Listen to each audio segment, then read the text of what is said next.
이곳은 마법사가 인류의 정점으로 여겨지며 가장 높은 계급에서 인간을 지배하는 세계입니다.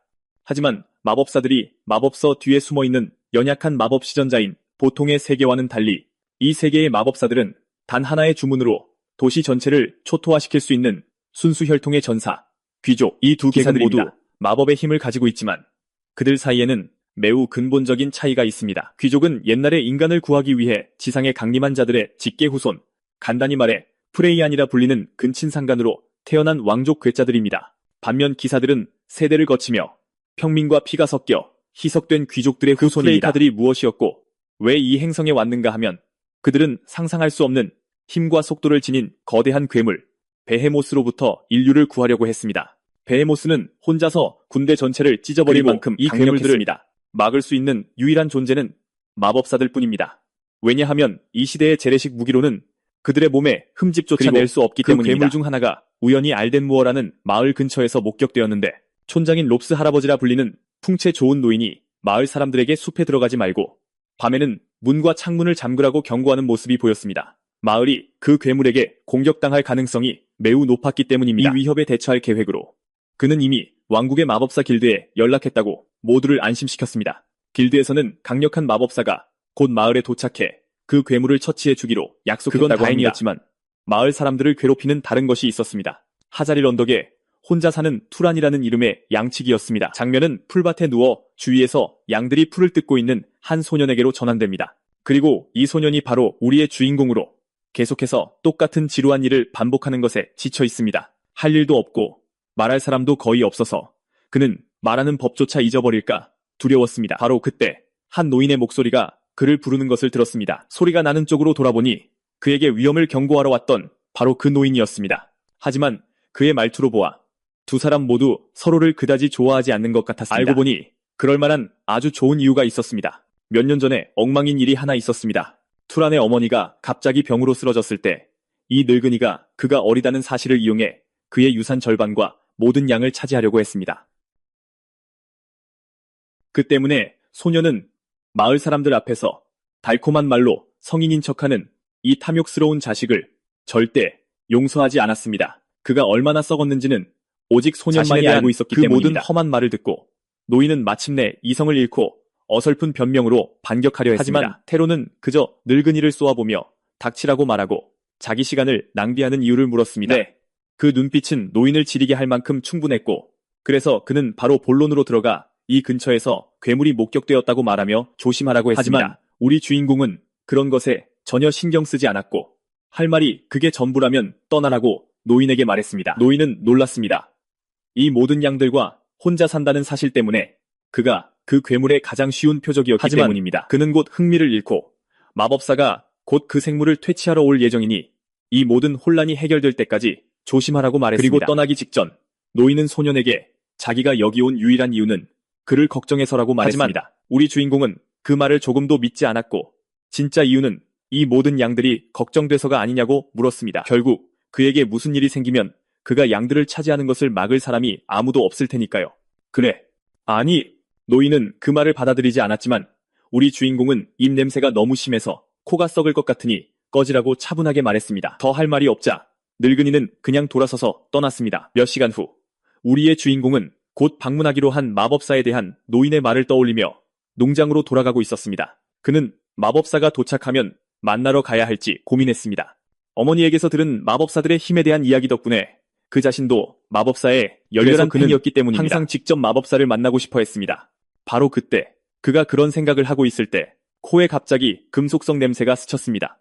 그 냄새가 무엇이든 간에 소녀는 공포에 떨었습니다. 그것은 신선한 피 냄새였기 때문입니다. 숲으로 전환되고 우리 주인공이 피 냄새를 따라 천천히 그것이 어디로 이어지는지 따라가는 모습이 보입니다. 바로 그때 그는 예상치 못한 광경과 마주쳤습니다. 알고 보니 그건 바로 그 노인이었습니다. 아니, 적어도 그의 남은 것이었습니다. 하지만 그 광경에 최소한 움찔했을 보통 사람과는 달리 트로는 그의 몸을 분석하기 시작했고 그가 보기에 이것은 보통 야생동물의 소행이 아니었습니다. 그 베인 자국들은 거대한 무언가에 의해 만들어졌으므로 남은 가능성은 단 하나뿐이었습니다. 이 남자에게 이런 짓을 한 것은 괴물이었습니다. 아니나 다를까 그 생각을 마치자마자 그는 등 뒤에서 기척을 느꼈고 돌아보니 어두운 숲에서 거대한 발톱이 나타나는 것을 그리고 보았습니다. 마침내 그 존재가 밖으로 나와 모습을 드러냈을 때 우리 주인공은 거대한 표범 앞에 서 있는 자신을 발견했습니다. 온몸에서 검은 연기와 전기가 타닥거리고 있었습니다. 장면은 다시 마을로 돌아가고 한 아이가 아버지에게 이 괴물들에 대해 묻고 정말로 말하는 것처럼 강력한지 묻는 모습이 보입니다. 대답은 너무나 강력해서 가장 강한 인간조차도 상대가 되지 않을 정도입니다. 하지만 그는 아이에게 두려워하지 말라고 안심시켰습니다. 그들에게는 이 괴물들로부터 평범한 사람들을 안전하게 지켜주는 마법사들이 있기 그는 때문입니다. 아이에게 이 위대한 존재들은 마법의 힘을 타고났으며 단 한마디로 괴물을 쉽게 죽일 수 있다고 말했습니다. 우리 주인공으로 돌아와서 그는 도망치려 하지 않고 재미있다는 듯이 그 거대한 고양이를 쳐다보고 있었습니다. 그리고 잠시 멈춘 후 그는 입에서 죽어라는 단어를 내뱉었고 갑자기 무언가 일어났습니다. 그 단어가 그의 입술을 떠나는 순간 거대한 고양이는 어떤 이유에서인지 갑자기 뒤로 뛰어올랐습니다. 그 이유는 간단합니다. 우리 주인공은 사실 마법사이며 그것도 터무니없이 강력한 마법사입니다.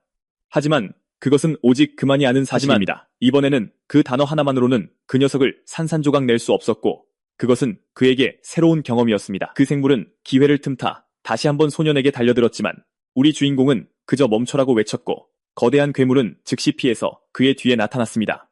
이제 투라는 그의 얼령 마법으로 두 번 다 그 괴물을 막지 못했기 때문에 짜증이 나기 시작했습니다. 그 녀석은 다시 뛰어올라 거대한 발톱을 휘둘러 소년을 가루로 만들려고 했습니다. 하지만 놀랍게도 우리 주인공은 보기보다 훨씬 빨랐고 그는 제때에 뛰어올라 피할 수 있었습니다. 이제 간단한 단어만으로는 이 생물을 쓰러뜨릴 수 없다는 것이 분명해졌기 때문에 그는 조금 진지해지기로 결심했습니다. 그래서 그는 돌멩이를 집어들고 주머니에 손을 넣어 무언가를 꺼냈습니다.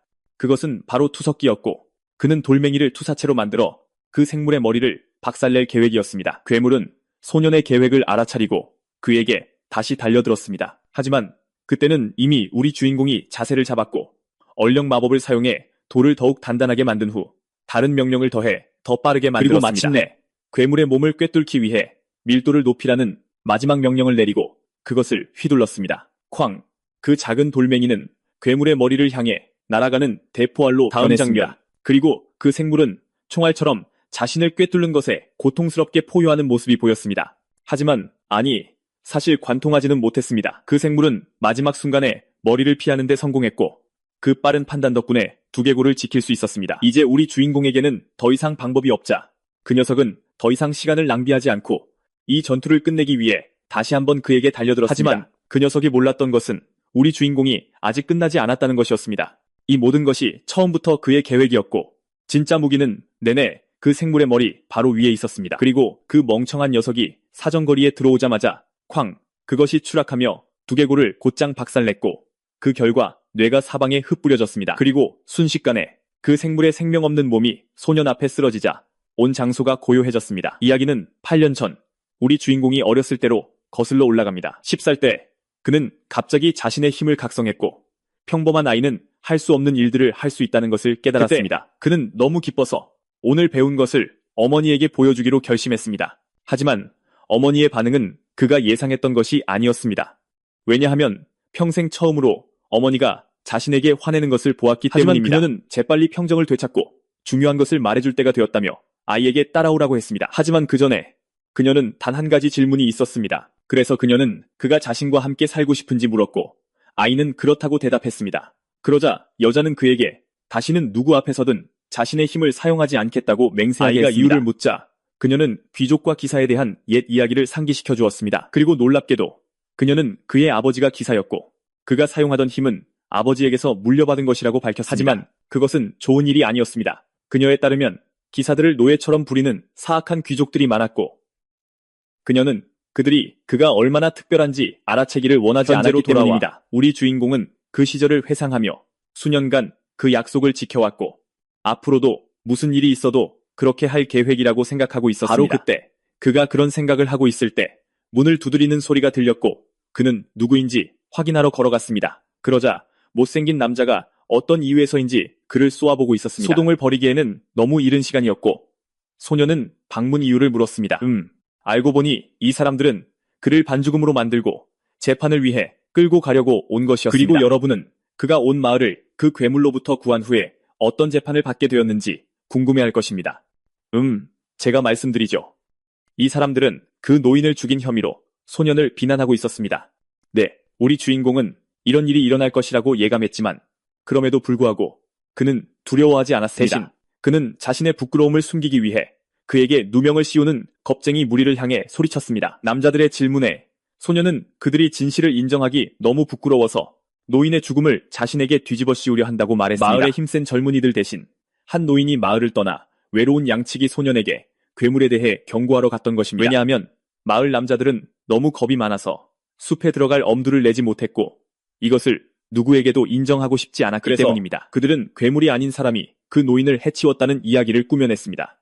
네, 바로 그게 사실이었습니다. 그래서 그 못생긴 자식은 그의 이빨을 부러뜨리려고 주먹을 꽉 쥐었습니다. 하지만 소년은 마치 식은 죽먹기라는 듯이 몸을 뒤로 젖혀 가볍게 피했습니다. 그리고 그 기세를 몰아 바보의 코에 그대로 박치기를 했고 그 충격으로 얼굴이 말 그대로 뭉개져 버렸습니다. 친구가 땅바닥에서 계집애처럼 비명을 지르는 것을 보자 나머지 놈들도 달려들기 시작했습니다. 도망치는 대신 투라는 넘어져라라고 속삭였고 선두에 있던 바보가 갑자기 땅에 얼굴을 쳐박았습니다. 하지만 자신이 마법사라는 사실을 숨기려 했기에 마법에 너무 의존하지 않기로 했습니다. 대신 아버지에게 물려받은 주먹과 괴력을 이용해 그 남자의 머리를 나무 막대기로 후려쳤습니다. 하지만 아직 그 녀석을 끝낼 생각이 없었기에 그를 빙 돌려 인간 방패로 삼아 친구들의 공격을 여러 차례 막아냈습니다. 그 덕에 주먹을 쓸 틈이 생겼고 그가 주먹을 쥐자 모두가 본 것은 사방으로 날아다니는 나무 막대기들이었습니다. 1, 2분 후 소녀는 그날의 좋은 준비 운동을 마친 뒤 손을 털고 있었습니다. 그때 그는 옆에 서 있는 몇몇 여자들을 발견하고는 그녀들에게도 싸우러 온 것이냐고 물었습니다. 알고 보니 싸우러 온 게 맞았지만 진짜 남자에게 남편들이 박살나는 걸 보고는 오히려 흥분해버렸습니다. 하지만 소녀는 전혀 신경 쓰지 않고 그 여자들에게 자기네 쓰레기들을 챙겨서 산에서 내려가라고 말했습니다. 잠시 후 그는 운동으로 땀에 흠뻑 젖어 샤워를 하러 방으로 돌아갔습니다. 그러면서도 시장에 물건을 거래하러 내려갈 때 이 사람들이 얼마나 자신을 귀찮게 할지 생각하지 않을 수 없었습니다. 하지만 그렇다고 걱정하는 것은 아니었습니다. 좋은 거래를 할 때까지 정신 차리게 두들겨 팰 수도 있었으니까요. 바로 그때 다시 문을 두드리는 소리가 들렸습니다. 격분한 그는 아직 정신을 못 차렸냐고 물으며 문을 열었지만 집 밖에는 낯선 얼굴이 서 있었습니다. 그의 멍청한 표정을 보고 남자는 잘못된 시간에 찾아와 미안하다며 몸을 돌려 떠나려 했습니다. 하지만 주인공은 그를 멈춰 세우고 아까 소리친 것을 사과했습니다. 무엇을 원하냐고 묻자 남자는 하룻밤 묵을 곳을 찾던 여행객인데 우연히 이 집을 발견했다고 답했습니다. 바로 그때 주인공의 시선은 남자의 비싸 보이는 검에 꽂혔고 외딴 곳에 이런 허름한 마을에 검을 든 여행객이 무슨 볼 일이 있을까 하는 의문이 들었습니다. 그래서 처음에는 그를 돌려보내려 했지만 남자의 배에서 나는 꼬르륵 소리를 들었습니다. 그래서 별 수 없이 남자가 하룻밤 묵어가는 것을 허락했습니다. 잠시 후 남자는 맛있는 식사를 대접해준 소년에게 며칠 만에 제대로 된 음식을 먹는다며 고마워했습니다. 알고 보니 두 사람은 잠시 대화를 나누었고 남자는 주인공이 이 작은 마을을 한 번도 떠나본 적이 없다는 사실을 알게 되었습니다. 그래서 그 이유를 물었습니다. 우리 소녀는 예전에 어머니와 함께 살았고 어머니가 돌아가신 후 농장을 물려받아 양들을 돌보기 시작했다는 모든 이야기를 해주었습니다. 그래서 그곳을 떠나 세상을 볼 기회가 전혀 없었던 것입니다. 그러던 중 남자는 소년에게서 무언가 이상한 점을 발견하고 호기심이 생겼습니다.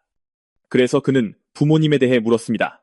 여러 곳을 다녀봤기에 작은 마을에 사는 사람치고는 예의가 너무 바르다는 것을 알았기 때문입니다. 하지만 소년은 두 분 다 돌아가셨으며 더는 이야기하고 싶지 않다고 했고 남자는 더 이상 캐묻지 않았습니다. 식사를 마친 후 남자는 소년의 환대에 다시 한번 감사를 표했습니다. 그때쯤 주인공 자신도 궁금한 것이 생겨 이 작은 마을에 방문한 이유를 물었습니다. 알고 보니 이 남자는 그 노인이 말했던 검은 호랑이를 처치하기로 되어 있던 바로 그 마법사였습니다. 하지만 알고 보니 다른 누군가가 그보다 먼저 그 괴물을 처리했습니다. 그 이야기는 접어두고 남자는 자신도 질문 하나 해도 되겠냐고 물었고 주인공은 개의치 않았습니다. 그래서 그는 소년에게 이곳에서 괴물의 기운이 느껴지는데 보이지는 않는다며 혹시 아는 것이 있냐고 물었습니다. 하지만 이 모든 상황에서 그가 이상하게 느낀 것은 그뿐만이 아니었습니다. 왜냐하면 괴물의 위협을 알고 있음에도 소년은 이곳에서 도망치지 않았기 때문입니다.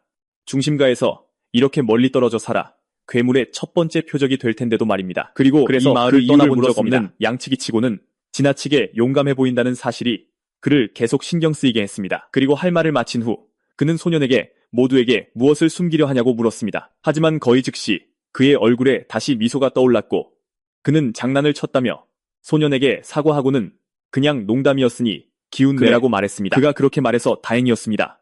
주인공은 자신의 비밀이 탄로날까 두려워 말 그대로 이 남자를 끝장낼 생각이었으니까요. 그래서 그는 남자를 오해했다며 자신이 유머 감각이 별로 없다고 사과했습니다. 남자도 마찬가지라며 그렇게 겁줄 생각은 아니었다고 사과했습니다. 그 어색한 순간이 지난 후 그는 손을 내밀며 자신을 떠돌이 기사 카렌이라고 소개했습니다. 우리 소녀는 그의 손을 잡고 자신의 이름은 투란이며 올해 18살이 된 평범한 양치기라고 말했습니다. 몇 시간 후 두 사람은 대화를 계속하고 있었습니다. 주인공은 아무리 봐도 그가 75세로는 보이지 않는다고 말했습니다. 마법사는 보통 사람보다 천천히 나이를 먹기 때문에 수명도 매우 길다고 소년에게 설명해 주었습니다. 오늘 전까지 이렇게 대화할 수 있는 사람을 만나본 적이 없었기에 이 모든 것이 주인공에게는 너무나 흥미로웠습니다. 그래서 그는 그의 이야기와 어떻게 방랑자가 되었는지 물었습니다. 남자는 아라비안이라는 가문을 70년간 섬겼지만 결국 말년에는 정착하지 않고 이곳저곳을 떠돌며 보내고 싶어 떠났다고 대답했습니다. 그렇게 그들은 계속해서 이야기를 나눴습니다. 투라는 몇 년 만에 처음으로 자신을 이용하려 하거나 숨은 의도를 가진 사람이 아닌 누군가와 함께 있는 것을 진심으로 즐기고 있었습니다. 그리고 그들이 알아차리기도 전에 벌써 다음 날이 되었습니다. 그래서 남자는 이곳에서 아직 끝내지 못한 일이 있었기에 일어나 떠날 준비를 했습니다. 그리고 감사의 표시로 그는 주인공 앞에 은화 중 가장 순도가 높다는 아라비안 은화를 놓았습니다. 그의 환대에 대한 감사 표시였고 주인공은 고맙게 동전을 받으며 그의 여정에 행운을 빌어주었습니다. 하지만 남자는 소년과 함께한 시간이 너무 즐거웠기에 일이 끝나고 돌아오는 길에 다시 들를 생각이라며 이게 작별 인사는 아니라고 말했습니다. 몇 시간 후 우리는 양들로 가득한 아름다운 목초지 밖에 있습니다. 그때 우리의 주인공이 밖으로 나와 얼령 마법으로 양들에게 모이라고 명령하자 모두가 그에게 걸어오기 시작했습니다. 이번에는 무언가 달랐습니다. 이전과 달리 그는 진심으로 행복을 느끼고 있었습니다. 그리고 키란이 얼마나 친절하고 정직한 사람인지 본 후 그는 오만한 귀족들에게 이용당하는 감정 없는 사냥개라는 마법사에 대한 자신의 생각이 틀렸을지도 모른다고 생각하기 시작했습니다. 하지만 여전히 그를 신경 쓰이게 하는 것이 또 하나 있었는데 바로 하이시릴 언덕에는 더 이상 괴물이 없다고 그에게 말했어야 했는지에 대한 고민이었습니다. 한편 숲속을 헤매며 괴물의 둥지 흔적을 찾고 있던 그는 아무것도 발견하지 못했습니다. 전투의 흔적은 일부 발견했지만 공기 중에는 괴물의 기척이 전혀 없었고 그는 다른 마법사가 먼저 손을 쓴 것이 아닌가 생각했습니다. 근처 나무에 박혀있는 바위가 그의 눈에 들어왔고 대체 어떤 마법사가 이런 일을 해낼 수 있는지 궁금해졌습니다. 하지만 그는 곧 흥미를 잃었습니다. 결국 중요한 것은 괴물이 사라졌고 이 지역 사람들이 안전하다는 사실뿐이었기 때문입니다. 바로 그때 그런 생각을 하던 중 끔찍한 기운이 다가오는 것을 느끼고 재빨리 그쪽으로 돌아섰습니다. 그곳에서는 숲에서 튀어나온 거대한 괴물의 발톱이 보였고 네, 정말 끔찍한 광경이었습니다. 알고 보니 이 생명체는 우리 소년이 생각했던 것 이상이었습니다. 머리 절반이 날아갔는데도 그 녀석은 여전히 살아있었기 때문입니다. 하지만 키란에 따르면 네, 그건 살아있는 게 아니라 언데드였습니다. 간단히 말해 그들이 레이스라고 부르는 존재였죠. 그리고 그는 이해할 수 없었습니다. 대체 어떤 제정신인 자가 괴물을 가지고 이런 짓을 하겠습니까? 괴물은 지체 없이 그를 가루로 만들려 발톱을 휘둘렀지만 키라는 재빨리 멍한 상태에서 벗어나 뒤로 뛰어 피했습니다. 알고 보니 이 괴물들을 그냥 처치하는 것만으로는 완전히 없앨 수 없었습니다. 머리만 쓴다면 평범한 인간도 해낼 수 있는 일이었으니까요. 이 생명체들을 다루는데 마법사가 필요한 주된 이유는 괴물이 쓰러진 후 죽은 시체에서 마나를 흡수하거나 흩어버릴 힘을 가진 것은 오직 마법사뿐이며 그것이 이 모든 과정에서 가장 중요한 부분이기 때문입니다. 왜냐하면 그 단계를 건너뛰면 그 생명체는 레이스가 되기 때문입니다. 그리고 이 특정 괴물의 경우 숙련된 마법사가 아니고서는 도저히 쓰러뜨릴 수 없는 수준의 존재였습니다. 그리고 그 점이 그를 괴롭혔습니다. 이런 것들을 사냥해서 먹고 사는 마법사가 어째서 이런 초보적인 실수를 저질러 레이스가 되도록 내버려 뒀을까요? 하지만 생각해봐야 소용이 없었고 그는 파이어볼로 녀석을 끝장낼 준비를 했습니다. 그런데 어쩐지 대신 화살 형태로 만들어졌습니다. 사정거리에 들어오자마자 그는 발사체를 날렸습니다. 하지만 문제는 키란이 형편없이 약했다는 겁니다. 괴물이 포효 한번 하자 그의 공격은 허공으로 흩어져 버렸습니다. 그가 예상치 못한 일이었습니다. 이 괴물은 생각보다 훨씬 더 강했고 그는 살아있을 때 대체 어떤 마법사가 이 녀석을 쓰러뜨릴 수 있었는지 의아해했습니다. 그런 생각을 하는 동안 괴물은 갑자기 검은 액체로 변해 사라졌습니다. 아니요. 이건 도망치려거나 그런 게 아니라 마법의 마법으로 맞서려는 것이었습니다. 주위를 둘러보던 키라는 그 녀석이 자신의 그림자 속에 숨어 있다는 것을 알아차리지 못했습니다. 그리고 그 틈을 이용해 거대한 발톱을 들어올려 그를 향해 휘둘러 어깨에 강력한 일격을 가했습니다. 다행히 키라는 간신히 몸을 움직여 중요 장기들을 지킬 수 있었습니다. 그래서 그는 거의 다치지 않았습니다. 하지만 그의 왼팔은 달랐습니다. 완전히 작살나 버렸기 때문입니다. 설상가상으로 피로가 몰려오기 시작했고 그는 이 싸움을 빨리 끝낼 방법을 찾아야 한다는 것을 알았습니다. 그렇지 않으면 그는 살아서 나갈 수 없을 것입니다. 괴물에 대해 말하자면 이전보다 훨씬 더 흉측해져서 어떻게 묘사해야 할지조차 모르겠습니다. 이것이 자신의 최후가 될 수도 있음을 깨달은 키라는 저 흉측한 놈과 함께 자폭하는 마지막 비장의 카드를 쓰기로 결심했습니다. 그래서 그는 강력한 폭발을 일으키기 위해 손바닥에 모든 만화를 집중하기 시작했습니다. 그가 그렇게 하는 것을 보고 괴물 자신도 너무 늦기 전에 그를 막기 위해 달려들었습니다. 하지만 그때 키라는 이미 기를 모으는 것을 끝냈고 주먹을 휘둘렀습니다.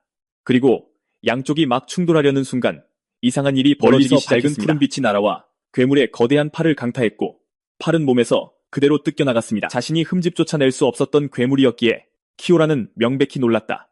그런데 어찌된 일인지 단 한 방에 처리되었다. 누가 자신을 구했는지 묻기도 전에 다친 곳은 없는지 묻는 익숙한 목소리가 들려왔다. 그래서 그쪽으로 고개를 돌리자 숲에서 걸어나오는 우리 주인공을 보았다. 그래, 이 허름한 마을에서 보리라고는 전혀 예상치 못한 모습이었다. 그래서 그는 소년에게 그 사실을 왜 숨겼는지 물었고 우리 주인공은 그 질문에 어떻게 대답해야 할지 몰랐다. 그래서 질문을 바꿔 그냥 가버렸으면 아무도 몰랐을 텐데 왜 자신을 도와 비밀을 드러냈는지 물었다. 주인공이 그와 대화하던 때로 돌아가서 왜 다른 사람들을 위해 목숨을 거는지 물었을 때의 일이다. 결국 그의 기술과 지식이라면 호화롭고 편안한 삶을 쉽게 살 수 있었을 것이다. 그 남자는 그 말이 맞지만 그럼에도 자신에게는 의무가 있다고 답했다. 그리고 이 힘을 갖고 태어난 마법사로서 자부심을 갖고 살며 힘없는 평민들을 괴물로부터 보호해야 한다고 믿었다. 하지만 앞으로 만날 모든 마법사가 같은 신념을 가지지는 않을 것이라고 지적했다. 모두 각자의 가치관과 삶의 방식이 있기 때문이다. 현재로 돌아와 주인공은 그 말을 떠올린 후 그에게 똑같이 말했다. 모두 각자의 삶의 방식이 있다고.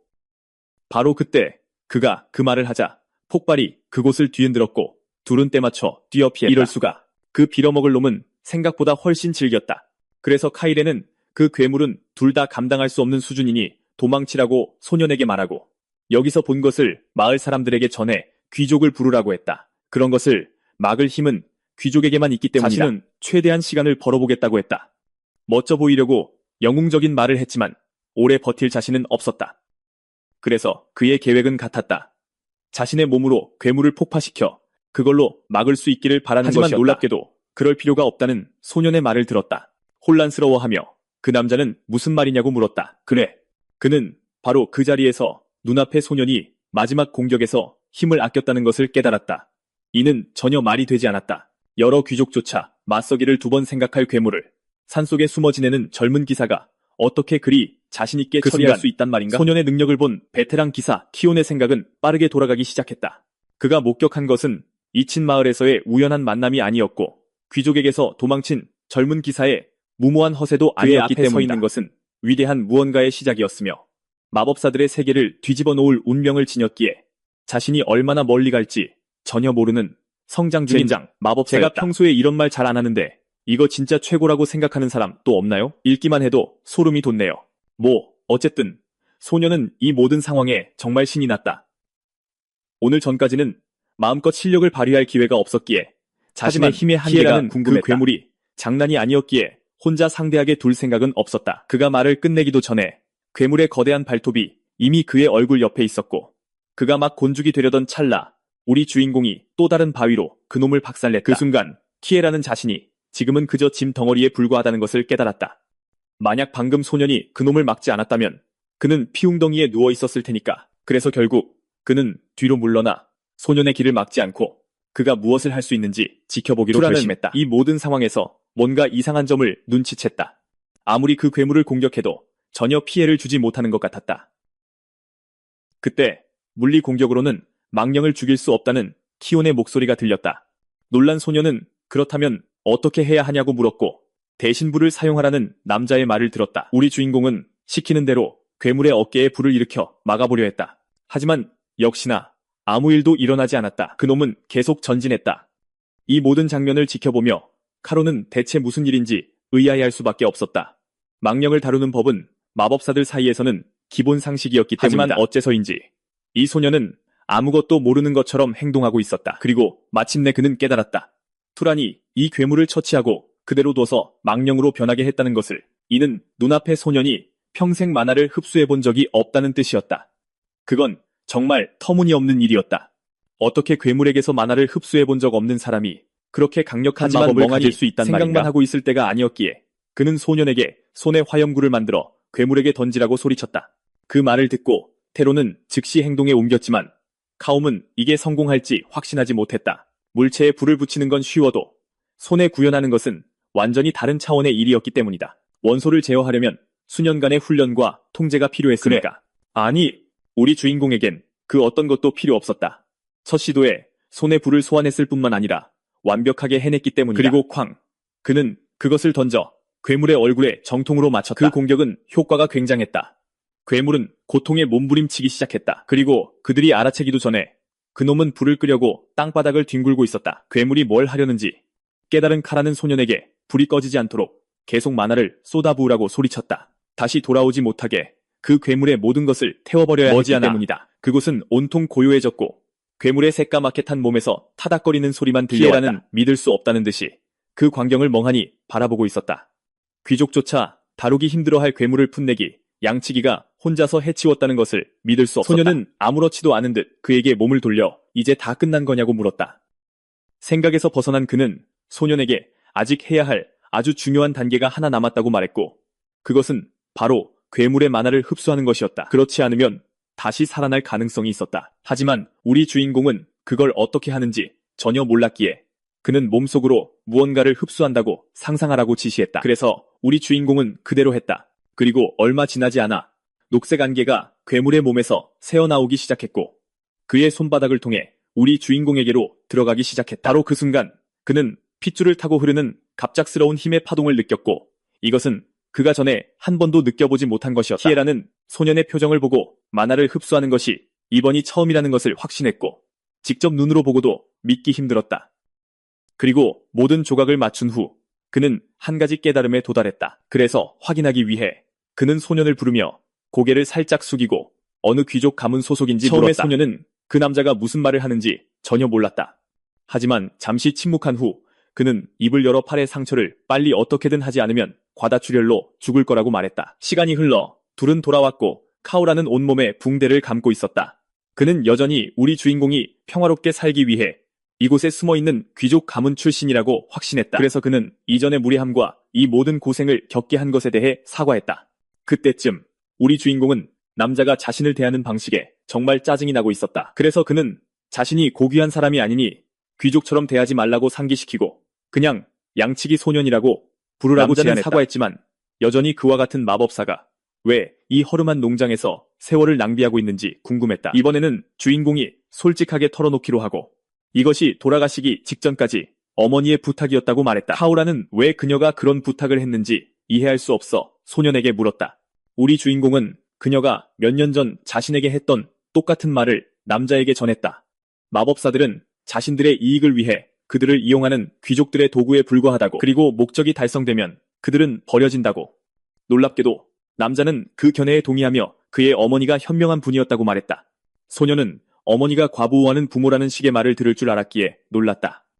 그래서 카에로는 소년에게 그의 어머니가 완전히 틀린 것은 아니라고 말했다. 그는 마법사들이 위대한 힘을 가지고 있지만 그런 종류의 힘은 필연적으로 갈등을 불러오기 때문에 항상 좋은 것만은 아니라고 설명했다. 그는 소년에게 20여 년 전 두 위대한 귀족 가문 사이에 벌어졌던 전쟁에 대해 이야기했다. 하나는 자신이 섬겼던 아라바얀 가문이었고 다른 하나는 위대한 자하르 가문이었는데 그 전쟁은 많은 위대한 사람들의 목숨을 앗아갔다. 그 전쟁에서 아라비안 가문 측에서 3,000명의 기사가 참여했고 그 3,000명 중 거의 3분의 1이 죽었다. 그리고 알고 보니 그와 가까웠던 모든 이들이 그 3분의 1에 속해 있었다. 그 중에는 전쟁이 끝나면 도시에서 가게를 여는 것이 꿈이었던 친구 다니르, 스승인 하트만, 그리고 사랑하는 아내와 아들까지 한 명도 빠짐없이 자하르 가문에게 학살당했다. 이것이 바로 그가 그의 어머니의 결정에 동의하는 이유였다. 기사의 삶은 평민보다 더 쉽고 무의미하게 사라질 수 있기 때문이다. 하지만 그녀가 틀린 것이 하나 있었는데 그건 바로 그의 적성이었다. 아마 그는 그 단어를 처음 들어봤을 것이다. 그래서 그는 남자에게 그것이 무엇인지 물었다. 간단히 말해 소녀는 천재였다. 그리고 수년간의 경험을 가진 기사로서 그 같은 풋내기에게 압도당했다는 것을 인정하기는 부끄러웠지만 그는 소년에게 그의 잠재력은 단순한 기사의 것이 아니라고 말했다. 최소한 귀족 수준이었고 심지어 적성면에서는 상위권에 속했다. 혼란스러워하며 소년은 아버지가 단지 기사였던 것이 확실한데 어떻게 그런 일이 가능하냐고 물었다. 카로아는 드문 경우지만 귀족 가문에서 기사보다 못한 아이가 태어나거나 반대로 기사 가문에서 강력한 귀족급 아이가 태어날 수 있다고 설명했다. 말을 마친 후 그는 떠나기 위해 일어섰다. 하지만 떠나기 전에 그는 우리 주인공에게 이 허름한 집에서 평생을 살겠다는 결정을 재고해보라고 제안했다. 대신 세상 밖으로 나가보라고 했다.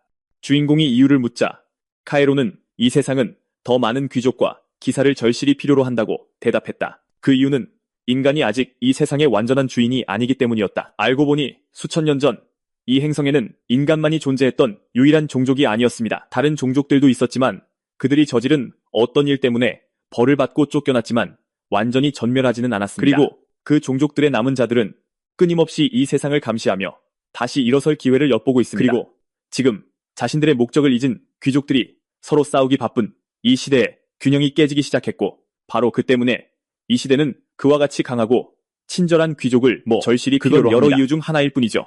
두 번째 이유는 그를 보기만 해도 양치기로 사는 것에 만족하지 못한다는 것을 알 수 있기 때문입니다. 네, 소녀는 그 남자의 말이 틀리지 않았다는 것을 알았고 그래서 이 산을 떠나기로 결심하면 무엇을 얻을 수 있는지 물었습니다. 그 질문에 대한 답은 없었지만 가능성은 무한했습니다. 하지만 더 중요한 것은 소년에게 스스로 진정으로 원하는 것이 무엇인지 물어보라고 했습니다. 그건 무엇이든 될 수 있었습니다.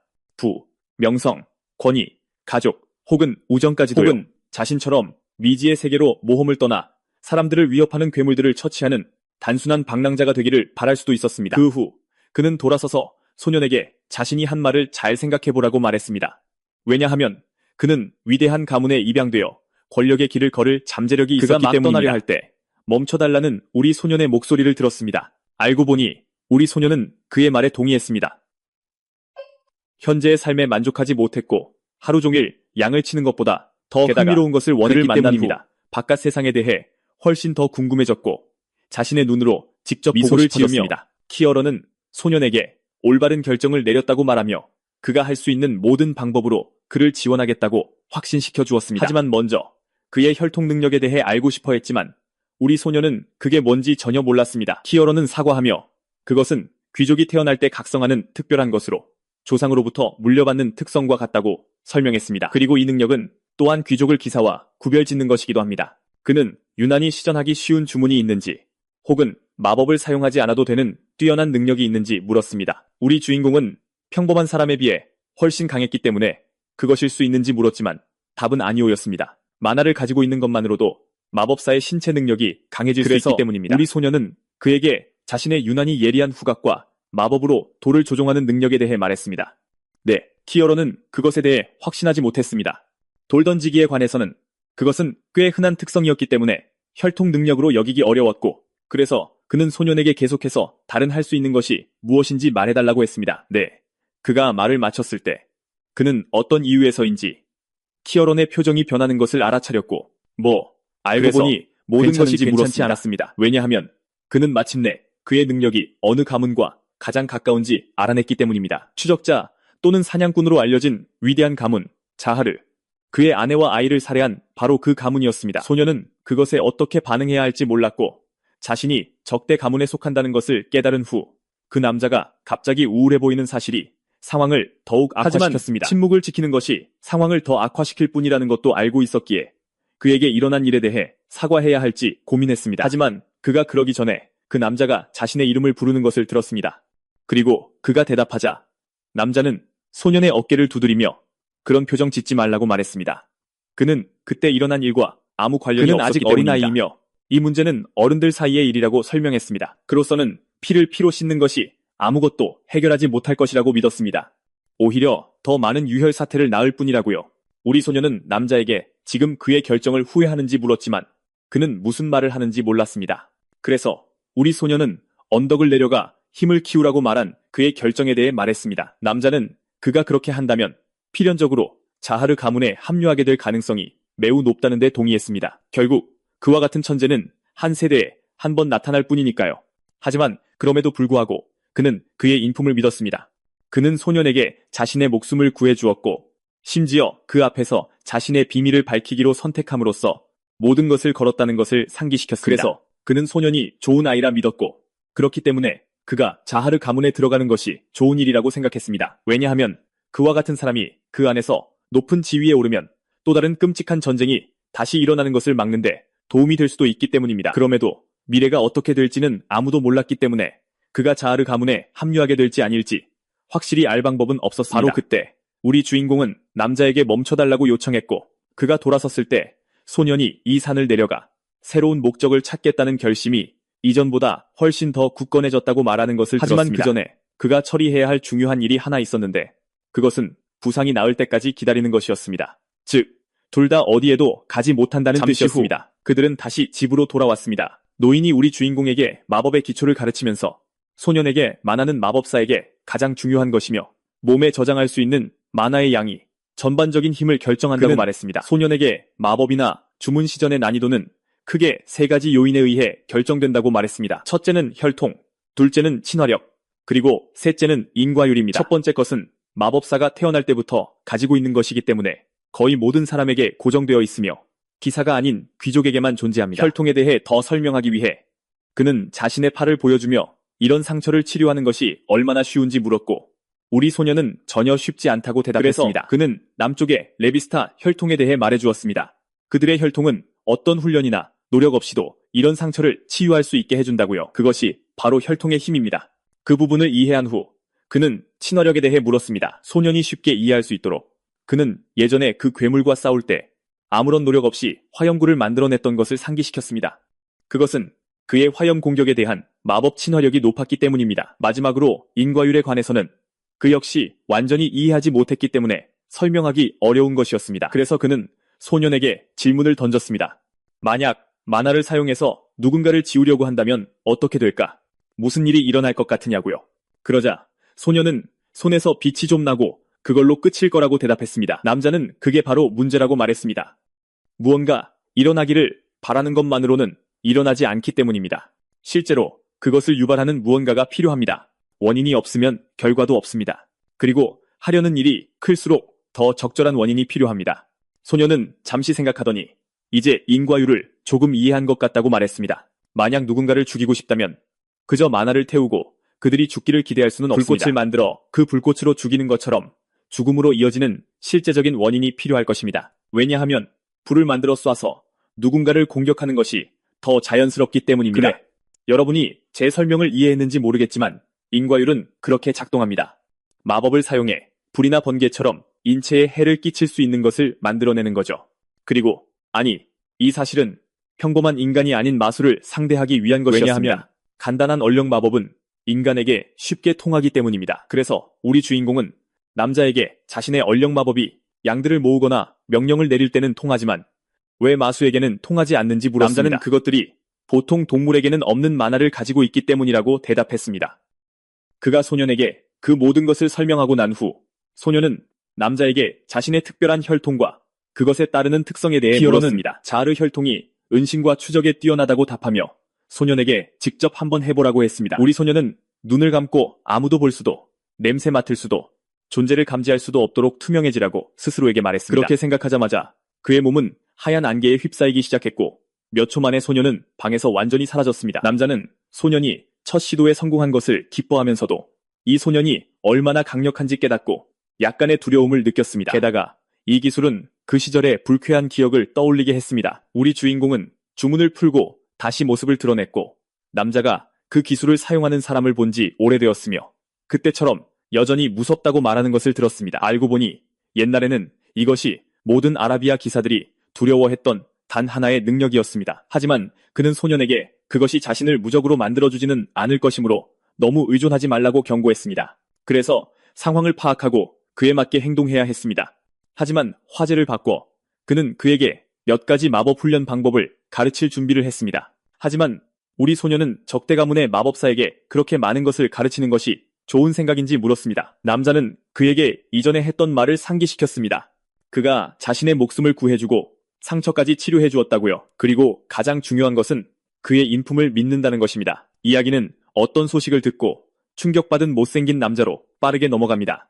알고 보니 이 남자는 새로운 마을 장로였고 우리 소년이 그에게 모든 양을 팔러 왔는데 남자는 소년이 그들과 상의 없이 그런 결정을 내린 것에 불만스러워했습니다. 하지만 우리 주인공은 그들과 상의하는 것에 전혀 신경 쓰지 않았고 그래서 남자에게 시간 낭비하지 말라고 말했습니다. 자신의 인생을 어떻게 사는지는 그들의 소관이 아니기 때문입니다. 그가 마을에 온 유일한 이유는 양을 팔아야 했기 때문이지만 만약 그들이 좋은 가격을 제시하지 않는다면 그냥 숲에다 풀어버릴 것이라고 말하며 정말 그걸 원하냐고 물었습니다. 그는 그들이 양 몇 마리 때문에 그 위험한 곳에 들어가고 싶어 하지 않을 것이라고 확신했기 때문입니다. 소년의 말이 맞다는 것을 알고 있었다. 그 안에 온갖 마수들이 도사리고 있는데 그런 양 몇 마리를 쫓아갈 만큼 어리석은 사람은 없을 테니까. 그래서 결국 그는 소년에게 꽤 괜찮은 금액을 지불하기로 동의했다. 잠시 후 그는 키런 노인과 함께 마을을 나서는 모습이 보였다. 그때 그는 마을 사람들이 키런이 처리한 마수에 대한 보상금을 아직 지불하지 않았다는 것을 기억하고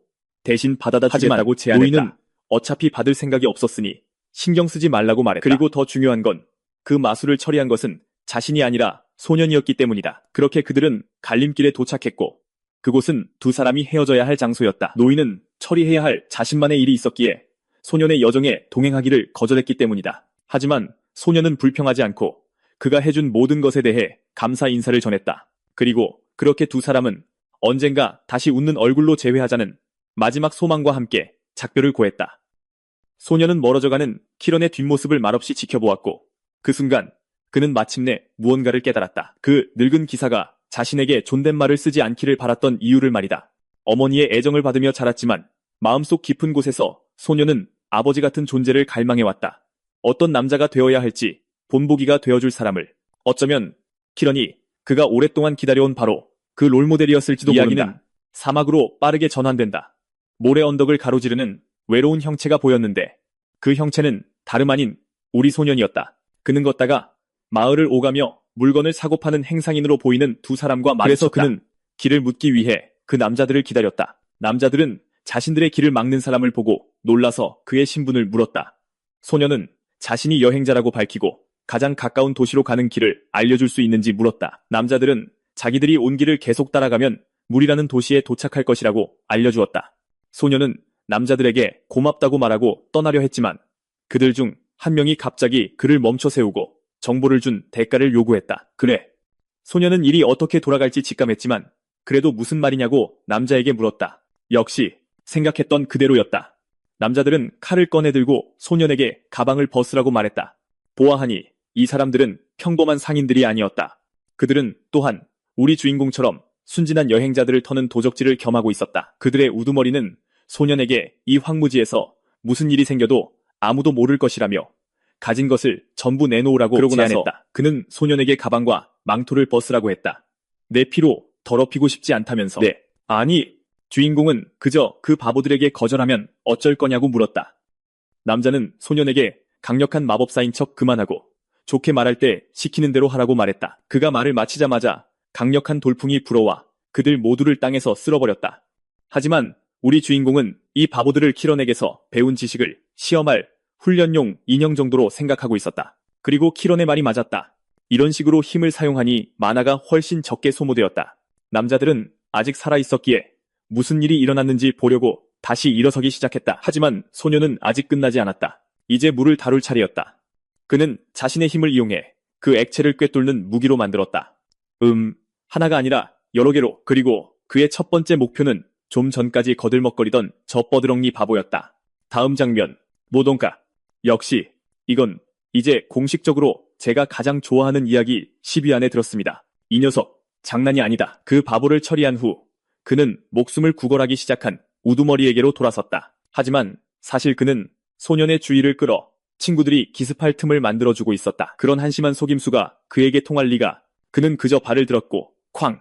그 이후 저 바보들이 어떻게 됐는지는 말할 필요도 없을 것 같다. 마지막 남은 한 명은 눈앞의 끔찍한 광경을 믿을 수 없다는 듯 지켜보며 자신이 보고 있는 것을 받아들이지 못했다. 어떻게 저렇게 어린 아이가 이토록 비인간적일 수 있는가?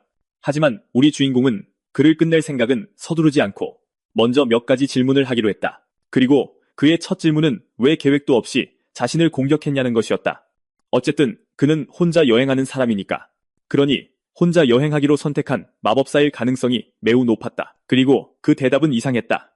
남자가 소년에게 말하길 그가 다가올 때 고개를 숙였기 때문이라고 했다. 그 말의 주인공은 남자에게 오늘 귀중한 교훈을 가르쳐줘서 고맙다고 했고, 그 말에 남자는 얼굴에 미소를 띠며 이제 가도 되는 거냐고 물었다. 네, 그럴 리가 없죠.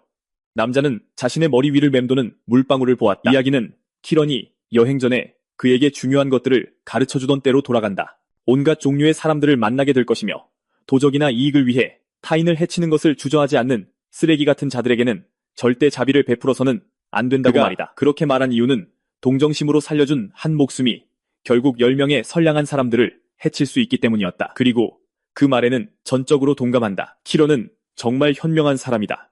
잠시 후 투라는 그 상인들이 끌던 수레의 자국을 따라 길을 걷고 있었다. 하지만 모래를 가로지르는 선명한 바퀴 자국은 투란의 마음속에 한 가지 생각을 날카롭게 파고들었다.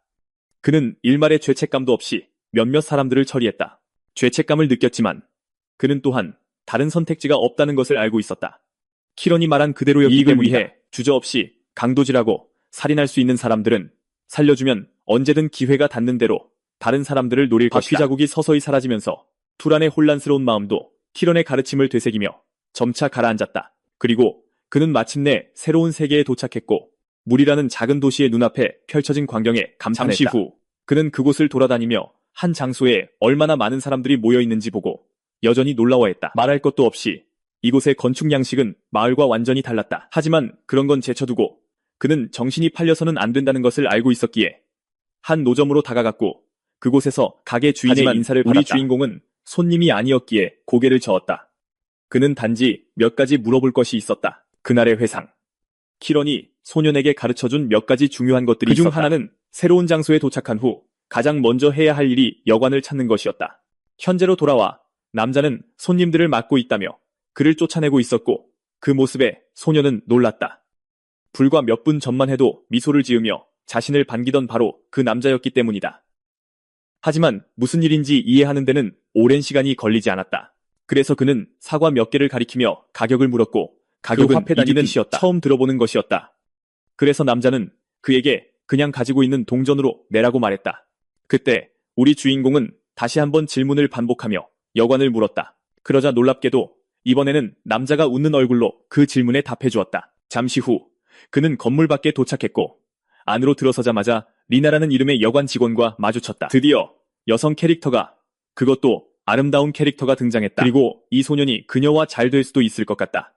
그녀가 그의 잘생긴 얼굴을 보고 처음 한 말이 보통 그처럼 잘생긴 손님은 오지 않는다는 것이었으니까. 하지만 우리 주인공은 재빨리 화제를 돌려 이 여관에서 하룻밤 묵는 가격을 물었고 16듀핏이었다. 조금 비쌌지만 소년은 어쨌든 지불하기로 했다. 그러면서 그는 여자에게 질문이 있다고 말했고 뭐냐는 물음에 근처에 현상금이 걸린 마수가 있는지 물었다. 하지만 놀랍게도 그는 여자가 어떤 이유에선지 그를 그저 쳐다보고 있는 것을 알아차렸다. 그래서 그는 자신이 해서는 안 될 말을 했냐고 물었다. 아니요.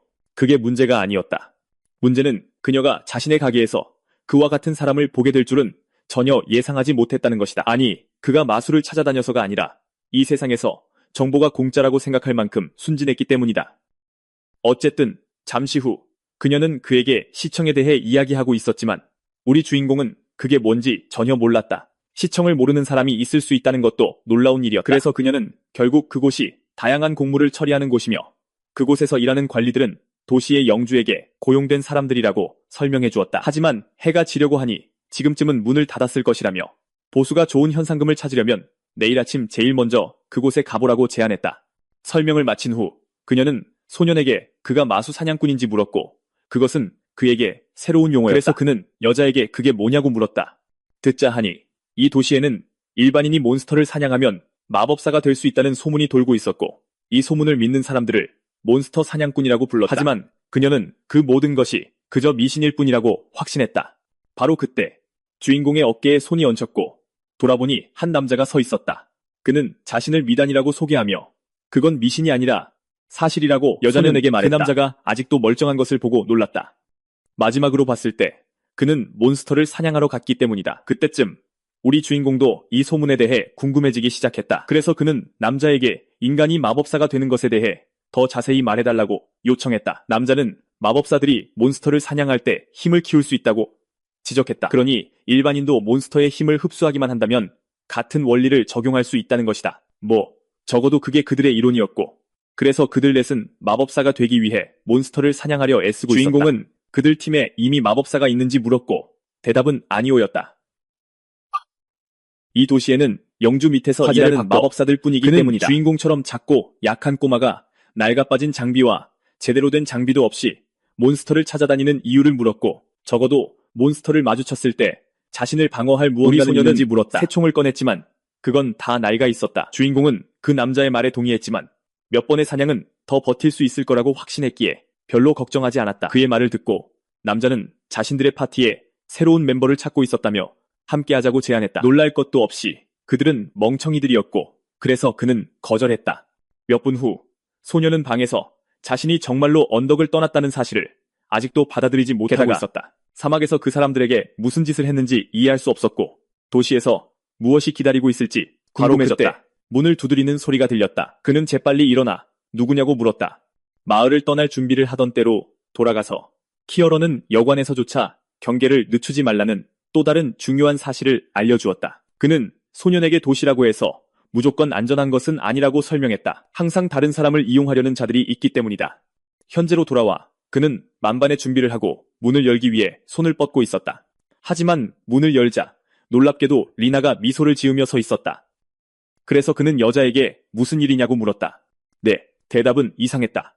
밖이 추워서 그를 따뜻하게 해주러 왔다는 것이었다. 네, 아니, 우리 순진하고 바보 같은 주인공은 이 이상한 여자가 무슨 말을 하는지 전혀 몰랐다. 그래서 그녀는 그의 콩알만한 뇌가 이해할 수 있도록 쉽게 설명하려 했다. 하지만 여전히 아니었다. 바보는 이 여자가 무슨 말을 하려는지 전혀 몰랐다. 그래서 그녀는 더 가까이 다가가 그의 귀에 대고 적은 돈만 주면 그가 원하는 건 뭐든지 해주겠다고 속삭였다. 주인공은 그녀에게서 아무것도 원하지 않는다고 말했다. 하지만 여자는 시익 웃으며 그 낡은 대사를 쳤다. 거짓말하지 마. 내 얼굴만 봐도 원하는 걸 알 수 있어. 그래. 그녀가 슬쩍 보여주려고 했음에도 전혀 반응이 없는 이 얼굴에 여자는 놀랐다. 다른 사람이었다면 벌써 넘어왔을 테니까. 하지만 이 아이는 그저 아무것도 모른 채 서 있었다. 공포와 걱정, 분노가 뒤섞인 키어런의 얼굴로 화면이 전환된다. 그는 소년에게 절대 그러지 말라고 말했고, 그렇다. 이것이 그날 그가 소년에게 해준 가장 중요한 조언이었다. 여관 종업원과 매춘부를 조심하라는 것. 왜냐하면 그들 중 98%는 성병을 옮기기 때문이다. 마법사의 몸은 대부분의 질병에 자연적으로 저항력이 있으니 그들에게는 큰 문제가 아니었다. 하지만 문제는 그가 마침내 진정한 짝을 만났을 때 자신도 모르게 그녀에게 병을 옮길 수 있다는 것이었다. 현재로 돌아와 여자는 동정에게 거절당한 후 분노의 차발을 구르며 내려가는 모습이 보였다. 우리 소녀는 여전히 도시 생활이 어떻게 돌아가는지 이해하기 힘들어했다. 처음에는 과일 가게 아저씨, 이제는 리나까지. 이 사람들은 대화 속 아주 사소한 정보에도 값을 매겼다. 바로 그때 방 밖에서 익숙한 목소리가 들려왔고 그의 주의를 끌었다. 밖으로 화면이 전환되고 아까 그 남자들이 주인공에 대해 이야기하고 있었다. 그들에게는 소년이 너무 건방져 보였기에 대장이 왜 그를 영입하려 했는지, 몬스터 미끼로 쓸 계획인지 하지만 놀랍게도 물었다. 그 남자는 친구들에게 그 아이가 자신의 어릴 적을 생각나게 해서 그냥 걱정이 된다고 말했다. 그를 가까이 두면 자신처럼 되거나 더 나쁜 상황에 처하는 것을 막을 수 있을 거라고 생각했다. 그 말에 주인공의 얼굴에 미소가 번졌고 그는 어쩌면 이 도시가 그렇게 냉정한 곳만은 아닐지도 모른다고 생각했다. 다음 날로 빠르게 넘어가 그는 일거리를 찾아 건물에 도착했다. 놀랍게도 접수대의 남자는 리나만큼 친절하지 않았다. 친구를 사귀러 온 것도 아니었기에 그는 바로 본론으로 들어가 죽일 몬스터를 찾고 있다고 말했다. 며칠 전 키어런의 회상, 그는 소년에게 세상이 항상 친절하지만은 않을 거라고 말하고 있었다. 이유를 묻자 그는 사람들은 누구에게나 친절해야 할 이유가 없다고 말했다. 그래서 그는 밖에서 사람들이 자신을 대하는 태도를 바꿀 간단한 방법을 알려주었다. 자신이 마법사라는 것을 밝히면 보통 사람들은 고개를 숙일 것이다. 현재로 돌아와 남자는 그들이 제거해야 할 몬스터의 그림을 건네주고 있었다. 하지만 주인공이 아직 마법사라는 사실을 밝히지 않았기 때문에 남자는 그에게 그다지 친절하지 않았고 보고 나면 다시 돌려달라고 말했다. 그가 떠난 후에 죽고 싶어 안달난 더 많은 멍청이들을 상대해야 했기 산에서 때문이다. 그 흉포한 생물들을 상대한 후라 소녀는 그들이 골치 아파하는 이것이 몬스터라는 것조차 믿기 힘들었다. 남자는 소년에게 그럴 가능성은 매우 낮지만 만약 기적적으로 그놈을 해치우면 보상을 받기 위한 증거로 시체를 가져와야 한다고 말했다. 그렇지 않으면 마법사가 만화를 흩어놓지 않으면 망령이 될 수도 있기 때문이다. 그래, 우리 주인공은 그 사실을 너무나 잘 알고 있었다. 결국 그 실수 하나 때문에 키어런을 거의 죽일 뻔했기에 그는 실수를 반복할 생각이 없었다. 화제를 바꿔 그는 남자에게 왜 이런 임무를 민간인에게 주는지 물었다. 어쨌든 이건 기사의 의무 아닌가? 남자는 기사들은 그럴 시간이 있는 사람들이 아니라고 답했다. 그들의 임무는 도시의 공공질서를 유지하는 것이기 때문이다. 도시 경계 밖에서 몬스터를 사냥하는 것은 그와 같은 사람들이 할 일이었다. 이런 사소한 문제들을 처리하기 위한 깡패들 말이다. 주인공이 떠난 후 남자는 좌절하며 한숨을 쉬었다. 이전의 사람들처럼 그 아이도 죽을 것이라고 확신했기 때문이다. 30분 후 까마귀 몬스터의 시체가 땅에 누워 있었고 그 주위에는 3명의 남자가 놀라움에 찬 눈으로 그것을 쳐다보고 있었다. 이 생물을 엄청나게 빨리 해치웠을 뿐만 아니라 아주 깔끔하게 처리했기 때문이다. 이렇게 상태가 좋은 것은 처음 봤다. 하지만 우리 소녀는 그런 것에는 전혀 신경 쓰지 않고 보상금을 지불할 사람이 누구냐고 물었다. 두 번째 남자는 소년이 장난이 아니라는 것을 깨닫고 카운터로 달려가 보상금을 가져올 동안 거기 있으라고 말했다. 보상금을 계산하고 그가 가져온 생물의 상태가 좋은 것을 보고 그는 주인공에게 보너스까지 얹어주었다. 잠시 후 생물의 몸을 살피던 코수염 남자는 무언가를 알아차렸다. 글쎄, 그건 어쩐 일인지 아직 떠나지 않은 우리 주인공이었다. 무슨 일이냐고 묻자 소년이 현상금을 더 달라고 요청하는 소리가 들렸다. 이야기는 한 사람이 가게의 최고급 진미를 선보이는 장면으로 빠르게 넘어간다. 이 사람은 리나였는데 그 말은 꼬마가 단 3일 만에 몬스터 30마리를 해치웠다는 소식을 듣고 감명받았다. 그리고 도시의 다른 탐욕스러운 사람들처럼 그녀는 그 모든 현상금으로 돈을 많이 벌었는지 물었다. 우리 소녀는 돈이 주된 목표가 아니었다고 답했다. 그의 주된 목표는 항상 몬스터로부터 가능한 한 많은 만화를 흡수하여 힘을 키우는 것이었다.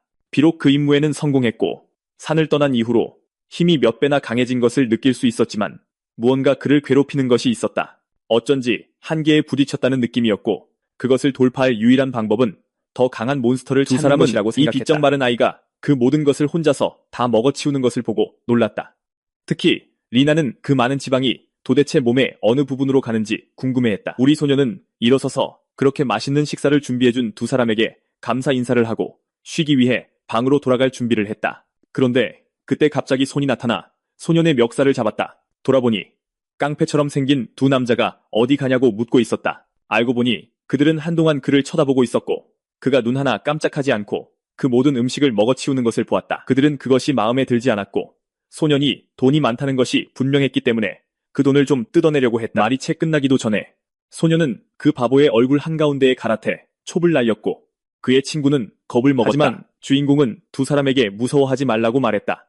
자선을 원한다면 먼저 자신을 좀 즐겁게 해줘야 할 거라고. 그때 두 번째 깡패도 끼어들어 한 대 맞았다.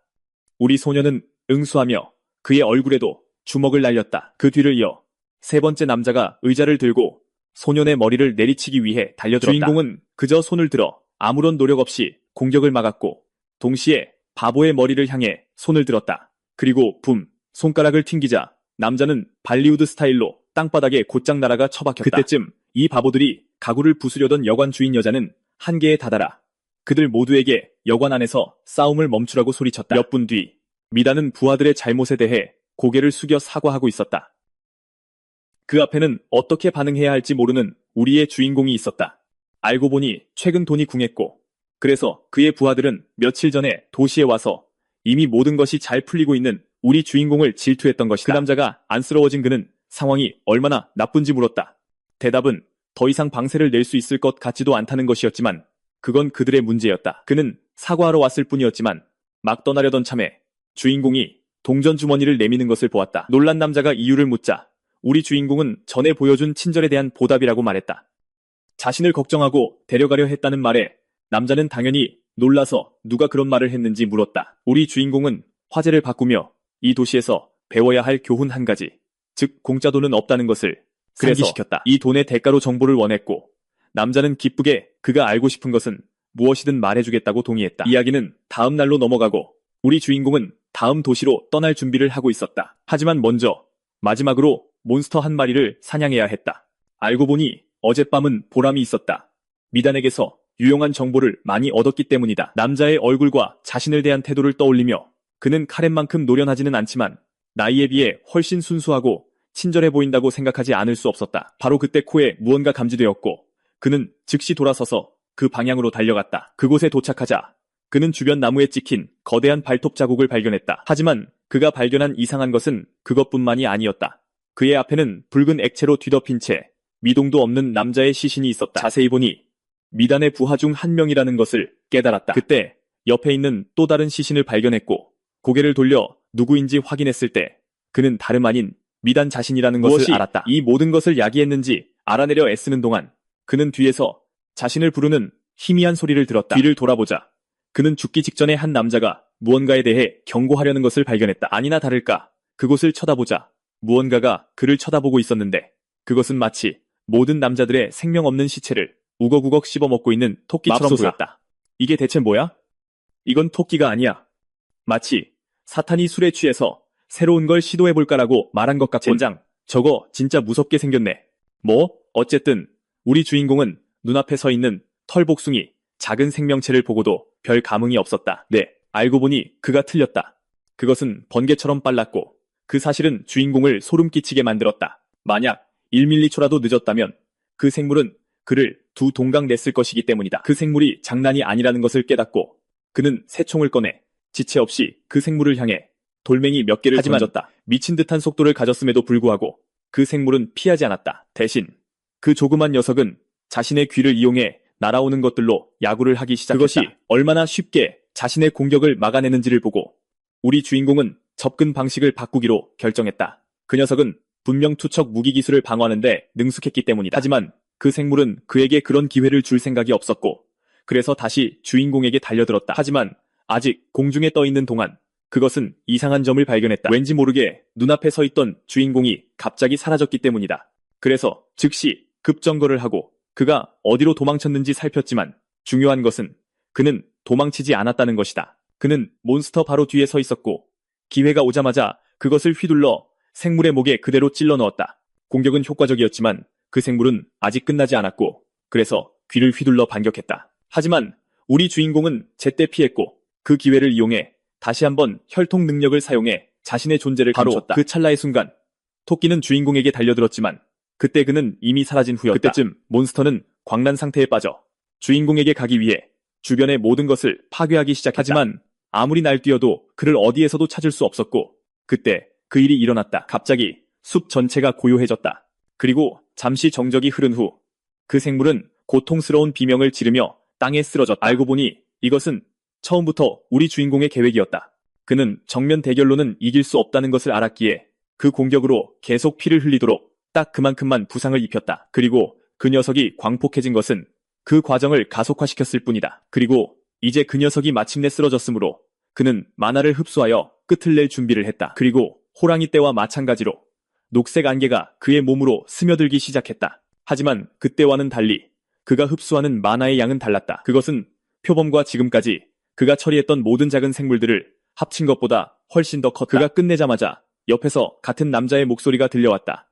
주인공이 마법사였다는 사실을 믿지 못하며 왜 모두에게 정체를 숨겼는지 이유를 물었다. 긴 이야기였고 그 남자는 그럴 시간이 없다는 것을 알았기에 그는 화제를 바꿔 그들에게 유품을 전해줄 가족이 있는지 물었고 대답은 아니오였다. 돌아가 미다는 우리 주인공에게 아우룸이라는 근처 도시에 있는 수천 권의 책을 소장하고 있다는 도서관에 대해 이야기하고 있었다. 하지만 한 가지 문제가 있었다. 마법사만이 그곳에 들어갈 수 있었다. 하지만 우리 주인공에게는 문제가 되지 않았다.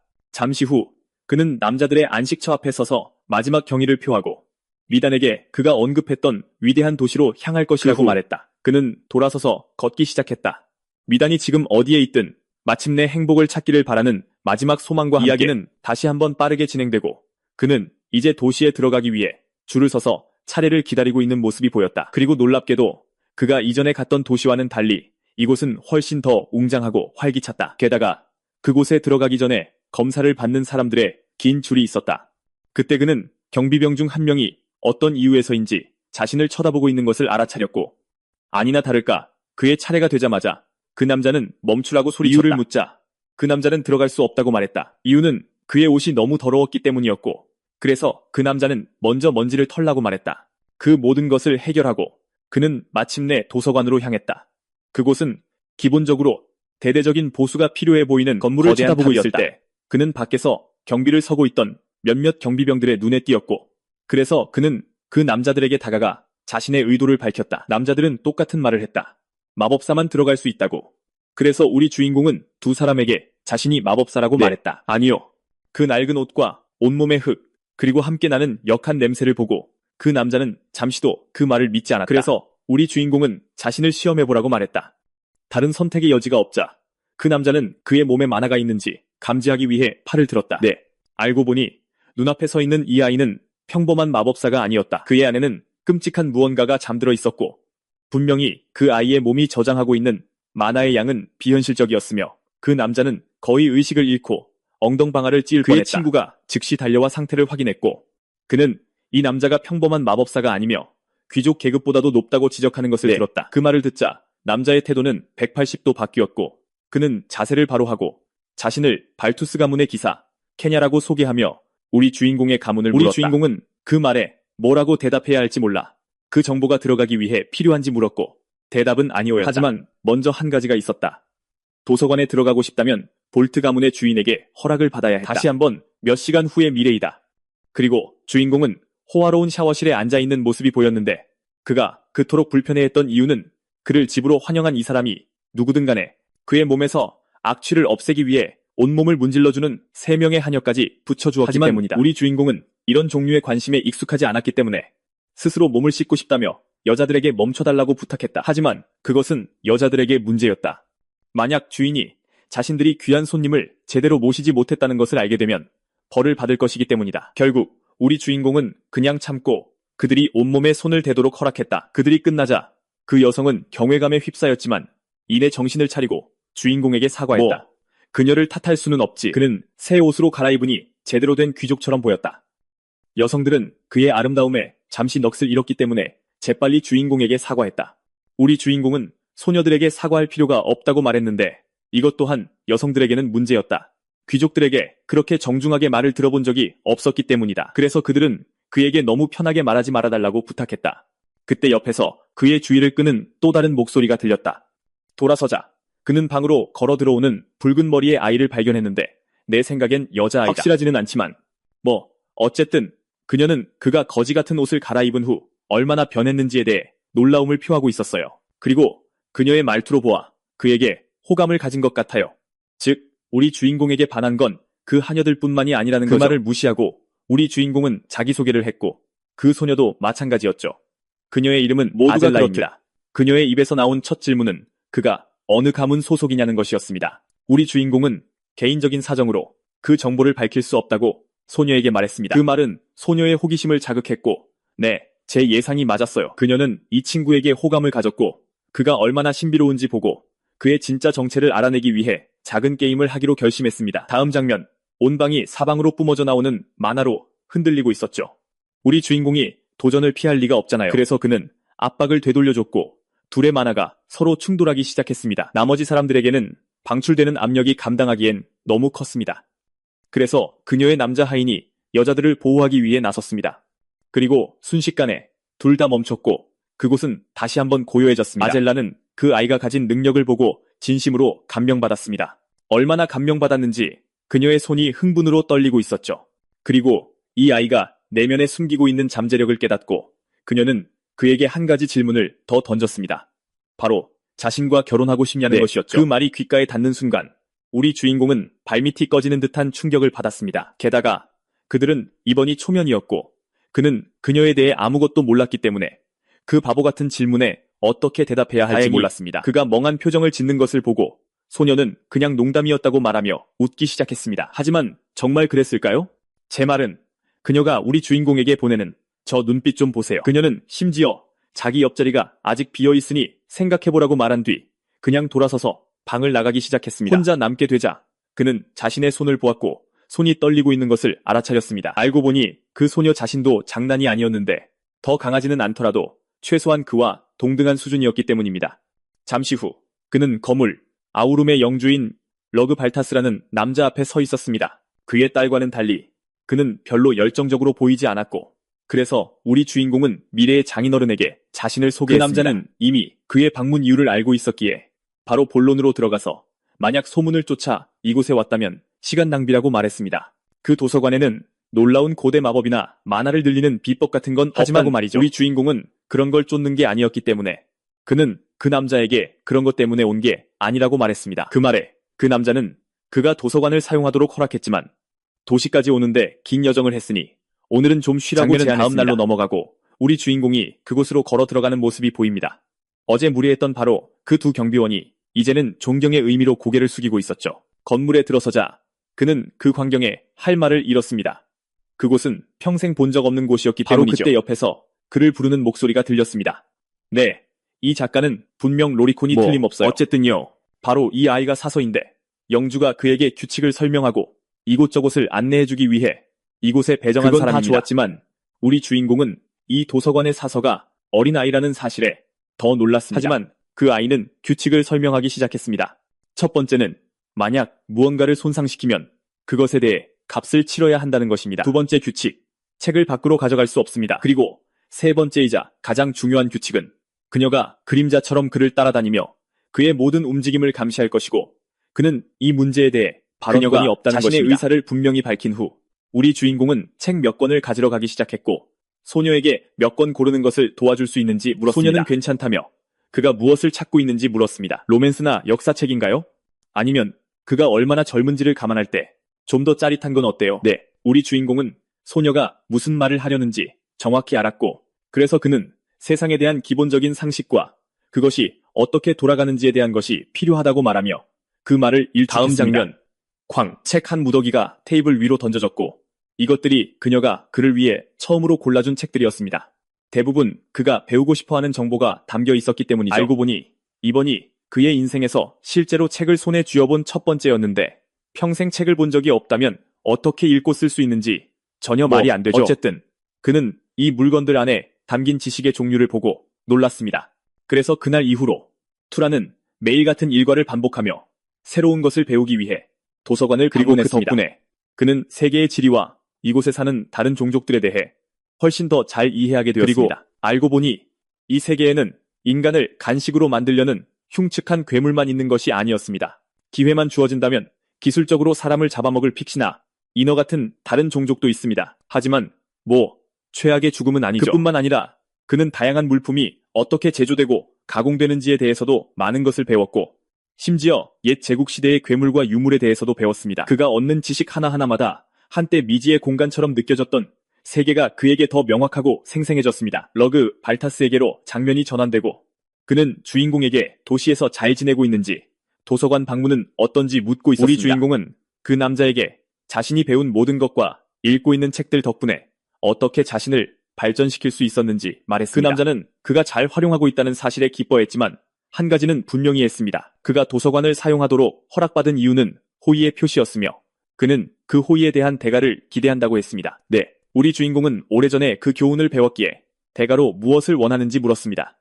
알고 보니 도시 북쪽에 괴물이 나타나 여행자들을 공격하고 있었습니다. 그 괴물을 토벌하기 위해 파견된 기사 사명은 돌아오지 않았고 아마 이미 비료가 되었을 겁니다. 상황이 걷잡을 수 없이 악화되자 귀족들을 동원해 직접 문제를 처리할 수밖에 없었지만 그들 가문은 현재 2명만 동원할 수 있어서 그가 그 두 사람과 함께 가서 위협을 처리해주길 원했습니다. 뭔가 찜찜한 게 있었습니다. 왜냐하면 그가 듣기로는 마법사들은 보통 이런 일에 관여하는 유형의 사람들이 아니었기 때문이죠.